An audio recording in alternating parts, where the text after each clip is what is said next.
Honorable members, we suspend the House for 30 minutes. Embeera bwetyo bwebadde mu palamenti y'eggwanga oluvannyuma lwa sipiika wa palamenti okugiwummuzamu eddakiika 30 wabaluse w'obutakkaanya wakati mu babaka ba palamenti mwennyini. Nga sipiika amaze okuva mu ntebe ye, amasannyalaze gaggiddwako era ababaka ba palamenti balabiddwako nga baswakanya olw'embeera ebaddewo. Abaludda oluvuganya babadde besibye obuweerero bwa kiragala. Kyokka kirobedde baserikale abejjeri ku omukulembeze w'eggwanga li SFC nga bayambibwako n'abakuumaddembe ba palamenti okutandika okusikamula ababaka ku mpaka okuva mu kisenge omuteeserezebwa.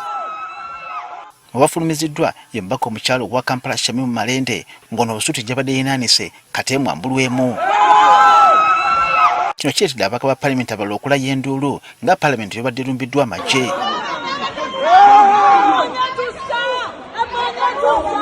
Waliwo ababaka ba palamenti abalala 12 abakaligiddwa okumala entuula 3 nnambeza palamenti nga sipiika abalanze kusiiwuuka mpisa. Naye kinneewuunyisizza nti ne abantu bamaki obwedda abakola effujjo mu palamenti tasobodde na kusoma linnya lye naye asobodde okusoma ffe nga Wakayini. Kyannaku nnyo bw'aba alina ekintu kye nnamutwalira oba kyesaamuwa akyogere kati abantu bakimanye.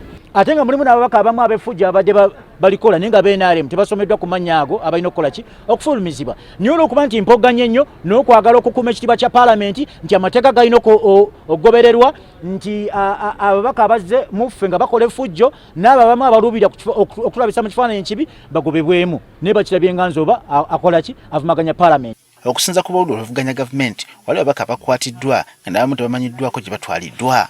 Nga olabira ddala agayaaye galinga gano agabbi aganyakula obusimu nakuba kyakubye bakubye ejjinjo bakubye ekinanyakula akasimu bano abakwata embadiya n'ebirala kyekibadde ku babaka baffe era tufolowinga apo okulaba baliwa kubanga abamu tetumanyi waabwe babatutte naye nga tulina okutegeera babatuttewa era bali mu mbeera ki.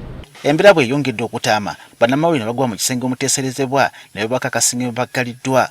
Bannamawulire balina okukola emirimu gyabwe nga tebatisibwatisibwa ku palamenti.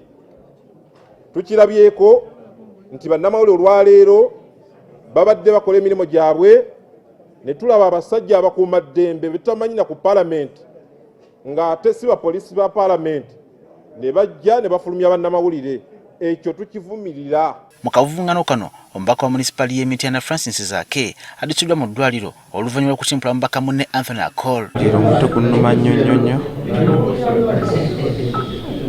omusajja nkubye ku mutwe ebikonde bingi nnyo ku mutwe guno n'asembayo n'ekikonde kibadde wano oba kibadde nga ki kuba kasita alabye nga ngenza okwogera eri maaso ebadde tageti bajjeko omuzindaalo ogwange ngende eri asobola okuggyawo annumbe. Oluvuddeyo okwogera n'enkomawo nsanze atudde mu kifo kyange ne mugamba naye lwaki tonviira n'entuula n'agaana. Zaake mu kaseera kano akyajjanjabwa mu ddwaliro ery'ensambya.